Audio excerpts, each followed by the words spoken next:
Every time I'm in the grocery store, I see countless products with a guilt-free, low-carb, no sugar added, fat-free, low-fat, low-calorie, all of these labels just slapped on so many products, and it just makes me sick to my stomach that there are so many people buying these things, buying into just a marketing scheme. These food products are geared towards people or targeted towards people who are desperate to lose weight, trying to lose weight, and on top of that, there are just so many voices, like society voices and scientists and medical professionals and other experts spewing this restrict, this nutrient is bad, calories are bad, fat is bad, carbs are bad. All of this is just coming in, and then the person sees the low carb option, and so of course they're going to buy it. I know that those products are out there, but every time I see it, it just irritates me.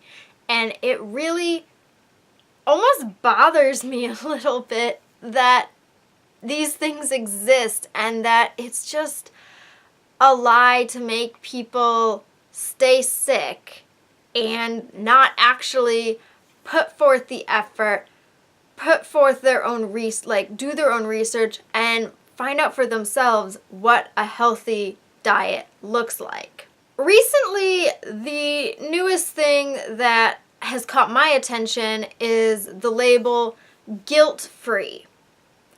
And this bothers me because that implies that there's something about that food that you should feel guilty about when you crave it and when you eat it. Food should not be associated with guilt. You should never feel guilty after eating something. Food is here to fuel our body, it's here for energy, it's here to keep us alive, and now marketers and productionists and all of these people are saying we should feel guilty for eating things.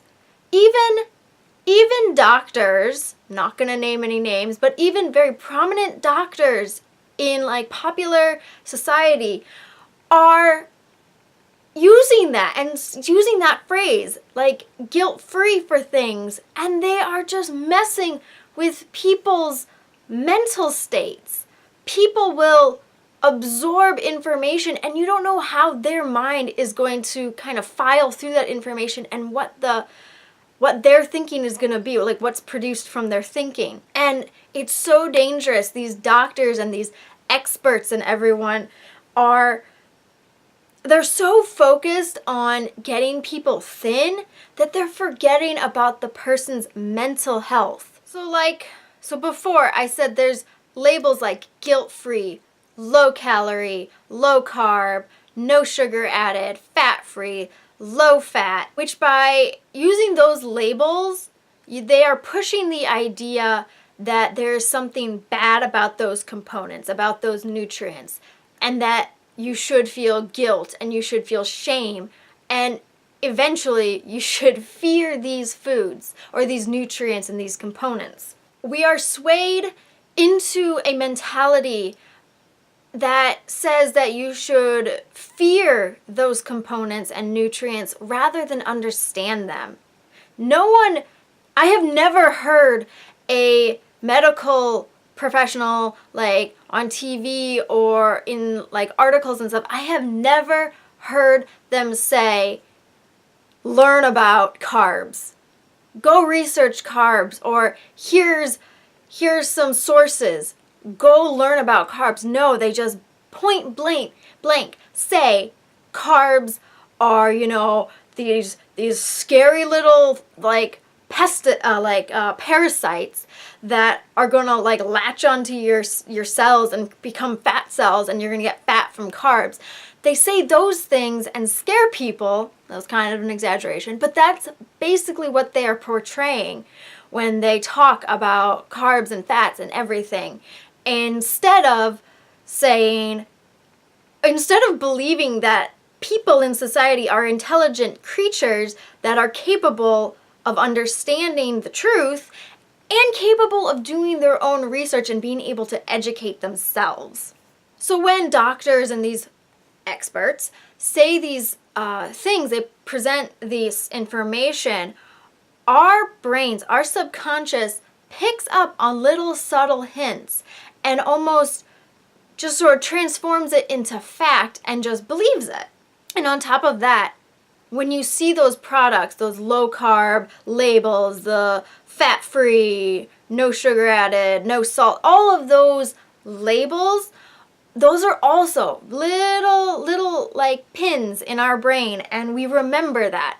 And it's a very gradual process of where you go from just eating normal, and then all of a sudden, over time, all of a sudden, you're afraid of nutrients and calories and these things, and you can't even remember how you got there.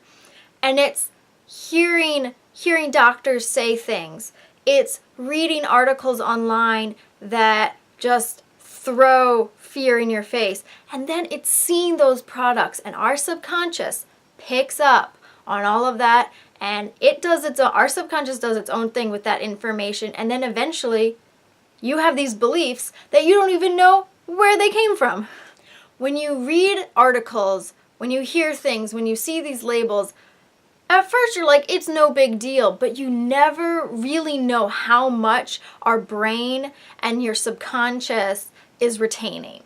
And eventually over time, we have absorbed so much BS information from the diet industry that we don't even realize it. And eventually our brain convinces us that it is a fact, what we're seeing and hearing, only because we are exposed to it so regularly. These products are basically masquerading as healthy foods simply by having that label on the front. Us as consumers, it's our job to dig deeper and find out why that product is low carb or why that product is no sugar added and can still get away with being sweet. The label hides behind the ingredients list, expecting people not to dig deeper. For example, and this one bothers me so much, a food that is very near and dear to my heart is ice cream. I love ice cream. But when I walk down the ice cream aisle and I see fat-free ice cream, and I think to myself, what's the point then? Low-carb ice cream? I don't even know who was thinking that was a good idea. And then no sugar added. So let's focus on the no sugar added ice cream. Ice cream needs to be sweet. If there's no sugar added, it still has to be sweet. So what is giving it its sweetness? If you look closer, if you look below the giant no sugar added in smaller print, much smaller print, it says sweetened with Splenda. Splenda has been up and down in the controversial world of health, and some people say, oh, it causes cancer. Splenda is just bad, bad, bad. And then over here we have studies saying that, oh, maybe Splenda is not as bad as we thought. Okay, just because something is not as bad as we thought doesn't then mean it's good. Splenda still comes from aspartame, and aspartame has been linked to hormonal problems in the body. So, is Splenda really a good option? Probably not. You're probably better off just eating the normal sugar ice cream rather than the no sugar added but with Splenda. You've got to learn to dig deeper. Learn how are these productionists of these foods getting away with making low XYZ products or no XYZ added products. How are they getting away with it? What are they substituting? All in all, guilt should never be associated with food. Never. Period. End of story.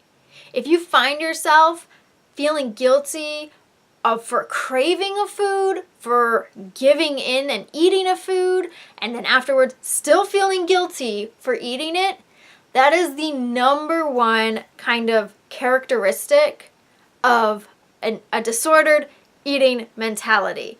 That is the definition of a mental eating disorder, is associating shame and guilt and negative feelings towards food. That is, you are on your way to eating disorders. Don't listen to all the expert voices and all the doctors and all the marketing ploys and everything. Don't listen to that. Do your research, and if your research lines up with what they're saying, then maybe believe it. But you have to learn to do your own research, educate about health for yourself. Thank you so much for clicking on the video. I really appreciate it. If you learned something, if you were entertained by something, if you just enjoyed what I was saying, please give this video a like, maybe subscribe for more videos about eating disorders and diets, and I will see you next time. Bye.